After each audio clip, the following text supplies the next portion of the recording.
denganku. Hider, dengarkanlah.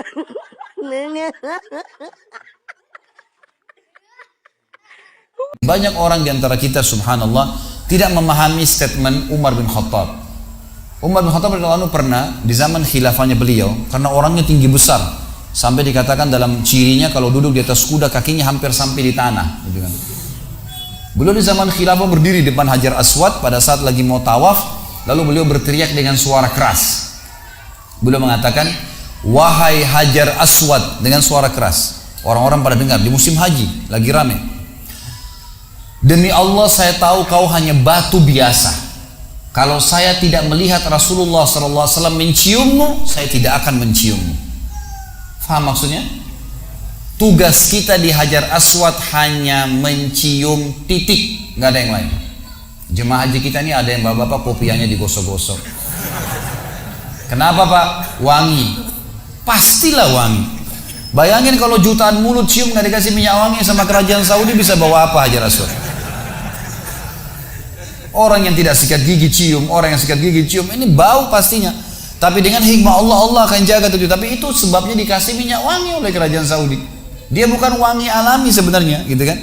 Tapi memang sunnah Nabi SAW adalah mencium. Jangan lebih daripada itu. Ada jemaah haji kita masuk, baru kemarin ketangkap. Tidak tahu saya lupa dari daerah mana, dan lebih baik saya lupa. Supaya jangan ada yang tersinggung, gitu kan?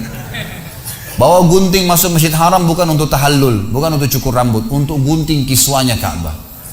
Gunting kain Ka'bah, bawa pulang dianjak keramat, bawa pulang ke Indonesia dijadikan jimat, jual sekian ratus juta.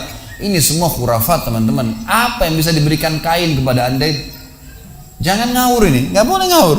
Kiswa itu dibuat oleh kerajaan Saudi dan tempatnya ada. Anda kalau lagi umrah atau haji coba minta kepada mutawifnya, tolong antarin saya di mana pembuatan kiswa, ditunjukin nanti. Tiap tahun diganti untuk memperindah.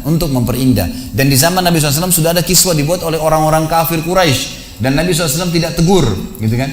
Maka dibiarkan juga oleh para khulafaur rasyidin dan sekarang dibiarkan juga oleh kaum muslimin. Tapi itu untuk memperindah Ka'bah, tidak ada hubungannya sama sekali. Maka kita harus paham masalah ini ya.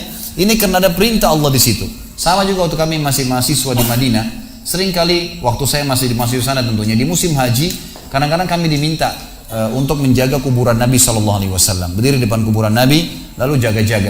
Ingatkan jemaah Indonesia, jemaah Malaysia yang mengerti bahasa Indonesia lah. Bahasa Melayu juga mereka umumnya orang-orang Melayu bisa mengerti. Maka kami ingatkan, bapak-bapak di sini cuma salam kepada Nabi SAW, tidak lebih daripada itu. Kalau berdoa jangan di kuburan Nabi, berdoa menghadap kiblat. Karena kuburan Nabi SAW kalau kita berikan salam membelakangi kiblat, suruh hadap kiblat gitu kan. Kadang-kadang subhanallah kalau kita lalai sedikit, ada yang gosok-gosok surbannya, kopinya di kuburannya Nabi, di rumahnya Nabi. Ada yang lebih parah, ngirim surat ke Nabi. Oh iya. Mungkin anda bingung kok bagaimana caranya. Jadi lubang kuburannya Nabi SAW itu dilempar kertas. Kalau kita lagi lalai sedikit. Selesai musim haji dibersihin kuburan Nabi SAW. Ditemukan kertas bahasa Indonesia, bahasa Urdu, bahasa Inggris, bahasa Arab. Isinya apa? Ya Rasulullah, ya sembuhkan penyakit saya. Ya Rasulullah mudahin jodoh saya. Ya Rasulullah mudahin usaha saya. Ini semua istighatsah bi ghairillah. Minta tolong kepada selain Allah ini. Gimana caranya? Saya sangat yakin kalau Nabi SAW hidup pasti Nabi SAW tegur. Karena beliau berkata kepada sepupunya sendiri, Ibnu Abbas radhiyallahu anhu, "Wahai anak kecil, kalau kau minta tolong hanya minta tolong kepada Allah. Wahai anak kecil, kalau kau punya hajat hanya sampaikan kepada Allah. Dan ketahuilah kalau satu kaum ingin menyusahkanmu, maka kau tidak akan ditimpa kesusahan kecuali yang telah Allah catatkan untukmu. Dan kalau satu kaum ingin memberikan kepadamu manfaat, tidak akan sampai padamu kecuali yang telah Allah catatkan untukmu." Telah dicatat semua di Lauhil Mahfuz, pulpen yang dipakai menulis sudah diangkat dan buku sudah ditutup, sudah selesai, kering tintanya, nggak bisa lagi berubah takdir itu. Jadi nggak mungkin Nabi SAW memerintahkan kita untuk itu. Para sahabat tidak pernah minta-minta di kuburan Nabi SAW, tapi begitulah manusia, kadang-kadang tidak faham, gitu kan?